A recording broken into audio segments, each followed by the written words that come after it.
یا وہ پکے کافر بن گئے. جی کتب اللہ لأغلبن ان اللہ قوی عزیز، بلا شبہ اللہ تعالیٰ بڑی قوت والا اور بڑے غلبے والا ہے. تو اللہ تعالیٰ کی جو قوت ہے، اللہ اپنے قوت کے ساتھ، وہ دلائل کی قوت بھی ہو سکتی ہے، وہ کہہ لیں کہ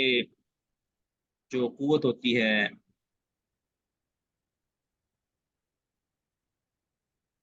یعنی جو اسباب کی قوت ہوتی ہے اس کے ذریعے اللہ نے اپنے مومنوں کے لیے دلائل کی قوت بھی دی ہے، کتاب و سنت کے دلائل کی صورت کے اندر اور حجت کی صورت کے اندر. اور اسی طرح جو افرادی قوت ہے یا جو اسباب کی قوت ہے وہ بھی اللہ تعالیٰ نے ان کو عطا کر دی تھی، جس کی بنیاد پر اللہ غالب آئے گا. یعنی اللہ نصرت پائے گا. مطلب اللہ کے نصرت پانے سے مراد اللہ کا دین کا نصرت ہے کیا، یا اللہ کے جو بندے ہیں ان کی نصرت ہے. جی آگے کون پڑھیں گے؟ جی آگے یا آپ ہی پڑھیں گے؟ اور پڑھنا چاہتے ہیں؟ جی شیخ صاحب میں پڑھ لیتا ہوں.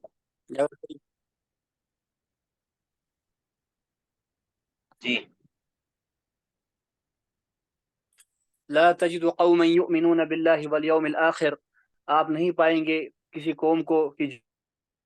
اب یہاں سے جو آگے جو ایمان ہے نا لاتی ہو اللہ یہ پہ آخری آیت ہے. اور آخرت کے دن پہ. یہ آخری آیت ہے اور اس کے اندر صحابہ کی عظمت و شان اور اہل ایمان، جو پختہ ایمان والے صحابہ تھے، جو سچے صحابہ تھے، جو سچے مسلمان تھے، ان کی فضیلت بیان ہوئی ہے کہ ان کی ایمان کی کیفیت کیا ہے، ان کا اللہ کے ساتھ رابطہ اور اللہ کے ساتھ رشتہ کیا ہے، کہ وہ دنیا کے رشتہ داریوں کو، دنیا کے تعلق اور اسباب کو وہ دین کے اسباب پر قربان کر دیتے ہیں. یعنی ان کی جو اصل روابط ہے آپس کے اندر وہ دین کا رابط ہے، دین کا تعلق ہے. وہ دنیا کی رشتہ داریوں کو دین پر فوقیت نہیں دیتے، بلکہ اگر کہیں تعارض ہوتا ہے ان کی دنیا کی رشتہ داری کا اور اللہ کی رشتہ داری کا، یعنی اللہ کے ساتھ تعلق کا یا دینی تعلق کا اور دنیاوی تعلق کا، اگر کہیں مخالفت ہوتی ہے، معارضت ہوتی ہے، تو وہ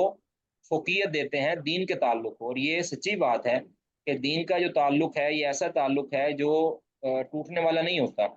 جو انسان کو مشکل وقت میں فائدہ دیتا ہے. اور اگر دین کا تعلق اور دنیا کا تعلق دونوں جمع ہو جائیں تو پھر تو کیا ہی بات ہے. اگر رشتہ داری کا تعلق ہو لیکن دین کا اس کے ساتھ تعلق نہ ہو تو پھر اس کا کوئی فائدہ نہیں ہے. اب اصل میں یہاں جو پچھلی آیات بھی اور یہ آیات ہیں، اس میں عقیدۃ الولاء والبراء جو ہے نا یہ ہمیں سمجھایا جا رہا ہے. عقیدۃ الولاء والبراء یہ ایک بڑا اہم بنیادی عقیدہ ہے، اس کے بغیر انسان کا ایمان وہ ناقص ہے. عقیدۃ الولاء کا مطلب کیا ہے کہ ولاء المؤمنین، مومنوں کے ساتھ محبت کرنی ہے، چاہے وہ ہمارے دنیاوی اعتبار سے دشمن ہی کیوں نہ ہو، یعنی دنیا کے اعتبار سے یا نسب کے اعتبار سے ہمارے مخالف ہی کیوں نہ ہو، ان کے ساتھ جو دلی محبت ہے وہ بطور مسلمان وہ ضروری ہے. اب اس کے تقاضے الگ الگ ہیں، اس کے تقاضے اس پر میں نے لکھا بھی تھا کافی تفصیلی، 2-3 قسطوں کے اندر مضمون بھی لکھا تھا عقیدۃ الولاء والبراء، وہ انشاءاللہ میں کبھی سے شیئر کر دوں گا. تو بہرحال تو عقیدۃ الولاء والبراء جو ہے نا یہ اسلام کا بنیادی عقیدہ ہے کہ مسلمانوں کے ساتھ محبت اور عقیدت رکھنی ہے، اور جو اللہ کے دشمن ہیں ان کے ساتھ اعلان برات اور اعلان کہہ لیں آپ جو تبری جس کو کہتے ہیں کہ برات کرنی ہے، ان کے ساتھ نفرت کرنی ہے، عداوت رکھنی ہے، دلی طور پر دلی دشمنی جو ہے نا ان کے ساتھ رکھنی ہے. ٹھیک ہے، باقی ان کی کیٹیگریاں ہیں، جو کفار ہیں ان کی کیٹیگریاں ہیں، کوئی حربی کافر ہیں، کوئی حربی کافر نہیں ہے، ان دونوں کے اندر فرق ضرور ہے. لیکن بہرحال جو آپ کو آپ کے دین کو نقصان پہنچاتا ہو، آپ کو نقصان پہنچاتا ہو، اس کافر کے ساتھ قطعاً کوئی دلی روابط، دلی دوستی. یا ایھا الذین آمنوا لا تتخذوا عدوی وعدوکم اولیاء تلقون الیہم بالمودہ وقد کفروا بما جاءکم. یہ صورت آگے آ رہی ہے ممتحنہ، اس کے اندر بھی اس چیز کا واضح ذکر ہے. تو بہرحال یہاں جو صحابہ کا ایک ایمان کا لیول بتایا گیا ہے کہ وہ اللہ کے دشمنوں کے ساتھ بالکل بھی وہ دوستی نہیں لگاتے، چاہے وہ ان کے قریبی آباء و اجداد ہی کیوں نہ ہوں، ان کے بیٹے کیوں نہ ہوں، ان کے بھائی کیوں نہ ہوں، ان کے کنبے قبیلے والے کیوں نہ ہوں، کہ جن کے اوپر انسان کو عام طور پہ بھروسہ ہوتا ہے، وہ سب کو چھوڑ سکتے ہیں لیکن اللہ تعالیٰ کی ایک رشتہ جو ہے اس کو نہیں چھوڑ سکتے. اگر کبھی معارضہ ہوتا ہے ان کے دنیا کی رشتہ داری کا اور اللہ کے ساتھ، اللہ کے لیے جو رشتہ داری ہے اس کے ساتھ، تو وہ اللہ کی رشتہ داری کے ساتھ کو ترجیح دیتے ہیں۔ اللہ کی رشتہ داری سے مراد کہ اللہ کی خاطر جو دینی وابستگی اور دینی ربط ہوتا ہے اس کو وہ ترجیح دیتے ہیں۔ تو یہ ایمان ہمارے اندر نہیں ہے، ہم بڑھ چکے ہیں الیاذ باللہ، الیاذ باللہ، یعنی جس مقصد کے لیے یہ کہہ لیں کہ گروہ بندی کی گئی تھی وہ مقصد تو ہم نے بلا دیا ہے، وہ تو ایک دنیاوی غرض تھا۔ مثال کے طور ریاستی جو وابستگیاں ہیں یا جو وابستگیاں ہماری قبائلی وابستگیاں ہیں یا جو نسبی وابستگیاں ہیں وہ صرف تعارف کے لیے تھی یا انتظام کے لیے تھی۔ اب کیا ہے، اب ہم دیکھتے ہیں کہ جی پاکستانی مسلمان کہتے ہیں کہ ہم انڈیا کو نہیں چھوڑیں گے، اور انڈیا والے کہتے ہیں ہم پاکستان کو نہیں چھوڑیں گے، ہم فلاں کو نہیں چھوڑیں۔ لیکن اس کی بنیاد فقط فقط جو ہمیں محسوس ہوتی ہے وہ یہ ہے، یہ نہیں ہے کہ اس کی بنیاد فقط یعنی ریاست ہے، ٹھیک ہے۔ انڈیا پاکستان کو اس لیے نہیں چھوڑے گا کیونکہ انڈیا پاکستان کا دشمن ہے، اور پاکستان انڈیا کو اس لیے چھوڑے گا کیونکہ یہ انڈیا پاکستان کا دشمن ہے۔ یہ تو کوئی معیار نہیں ہے، ٹھیک ہے۔ مقصد کیا ہونا چاہیے، کوئی بھی اہل سنہ کا جو بھی مسلمان ہے وہ جہاں کہیں بھی رہتا ہے وہ ہمارا پیارا ہے، اور کوئی بھی اللہ کا دشمن ہے وہ چاہے میری اپنی ریاست میں کیوں نہیں رہتا وہ ہمارا دشمن ہے، ٹھیک ہے۔ تو اگر للہ فی اللہ محبت ہو تو پھر اس کے اندر ریاست یا سرحدیں نہیں دیکھی جاتی، پھر یہ سرحد پار بھی کوئی ہو اس کے ساتھ اللہ کی رضا کے لیے محبت ہونا، تو پھر من احب للہ وابغض للہ واعطى للہ ومنع للہ فقد استکمل الایمان، ایمان کی تکمیل اسی سے ہوتی ہے کہ اللہ کے لیے دیا جائے، اللہ کے لیے روکا جائے، اللہ کے لیے محبت کی جائے، اللہ کے لیے بغض رکھا جائے۔ بہرحال یہ ایک صحابہ کی محبت کا معیار ہے، اور اسی معیار کو اللہ تعالیٰ نے مسلمانوں کے ایمان کا معیار بنایا ہے۔ جی اب پڑھیں جی۔ لا تجد قوما يؤمنون بالله واليوم الآخر، آپ اللہ اور آخرت کے دن پر ایمان لانے والے قوم کو نہیں پائیں گے کہ یوادون من حاد اللہ ورسولہ، کہ وہ محبت کرتے ہوں ان سے جو اللہ اور اس کے رسول کی مخالفت پہ اترے ہوں۔ یعنی اللہ اور کے وَلَوْ رسول کے ساتھ آبَاءَهُمْ مخالفت کرنے والوں کے ساتھ ان کی دوستی لگاتے ہوئے آپ ان کو نہیں دیکھیں گے۔ آگے وَلَوْ كَانُوا آبَاءَهُمْ أَوْ أَبْنَاءَهُمْ، اگر یہ مخالفین ان کے آبا ہوں یا ان کے بیٹے ہوں یا ان کے بھائی ہوں، او اخوانہم او عشیرتہم یا ان کے رشتہ دار ہوں، اولئک کتب فی اس موقع قلوبہم پر نا الایمان، انہی بعض مومنوں، لوگوں نے اس موقع پر کچھ واقعات بھی نقل کیے ہیں، لیکن وہ ثابت نہیں ہے کہ دیکھو یہ فلاں سے ابھی فلاں اپنے بیٹے کے سامنے کھڑا ہو گیا، فلاں اپنے باپ کے سامنے کھڑا ہو گیا میدان کارزار کے اندر، تو یہ واقعات تو ثابت نہیں ہے باقی۔ جی اولئک کتب فی قلوبہم الایمان، یہی انہی مومنوں کے دلوں میں اللہ تعالیٰ نے ایمان کو لکھ دیا ہے، ثابت کر دیا ہے۔ وَأَيَّدَهُم بِرُوحٍ مِّنْهُ، اور ان کو اپنی طرف سے ایک روح کے ساتھ تائید کی ہے۔ روح سے مراد وَيُدْخِلُهُم یہاں، جَنَّاتٍ روح تَجْرِي سے مِن مراد تَحْتِهَا الْأَنْهَارُ روح سے خَالِدِينَ مراد فِيهَا۔ ایدہم بروح من، روح سے مراد یہاں وحی الہی ہے، اور ایک نور ایمانی، ایک کہہ لیں کہ روشن جو دلیل ہے اس کے ساتھ اللہ تعالیٰ نے ان کی تائید کی ہے، ٹھیک ہے۔ یہاں سے روح سے مراد جبریل امین نہیں ہے، یہاں روح سے مراد وحی الہی یا دلائل شرعیہ کے ساتھ اللہ تعالیٰ نے ان کی تائید کی ہے، اور اسی طرح ان کو ایک برہان اور نور ایمانی کے ساتھ ان کو اپنی طرف سے ایک تائید کی ہے۔ جی وَيُدْخِلُهُم جَنَّاتٍ تَجْرِي مِن تَحْتِهَا الْأَنْهَارُ خَالِدِينَ فِيهَا، اور ان کو اللہ داخل کرے گا ایسے باغات میں جن کے نیچے نہریں بہتی ہیں، جن میں وہ ہمیشہ رہیں گے۔ رضی اللہ عنہم ورضوا عنہ، اللہ ان سے راضی ہو گیا اور وہ اللہ سے راضی ہو جائیں گے یا یعنی ہو گئے ہیں۔ اللہ تعالیٰ ان سے اولئک راضی حزب ہو گیا اللہ، ان کے اعمال کے بل بوتے پر، دنیا میں جو انہوں نے قربانیاں دی ہیں وہ اللہ تعالیٰ ان کو، اللہ نے بنیاد بنا کے ان سے اپنی رضا کا اعلان کر دیا کہ میں کبھی بھی تم پر ناراض نہیں ہوں گا، یعنی اب ان کے لیے عمل جنت واجب ہو گیا، وہ رضا اللہ تعالیٰ کی صفت جو رضا ہے اللہ تعالیٰ کی یہ صفت ہے قدیم، اور اللہ تعالیٰ راضی اسی سے ہوتا ہے کہ جس کے متعلق اللہ تعالیٰ کو علم ہو کہ یہ اس کی موت ایمان پر ہوگی۔ تو جب اللہ راضی ہو گیا ہے تو اس کا مطلب یقین ہے کہ صحابہ کی موت ایمان پر ہوگی۔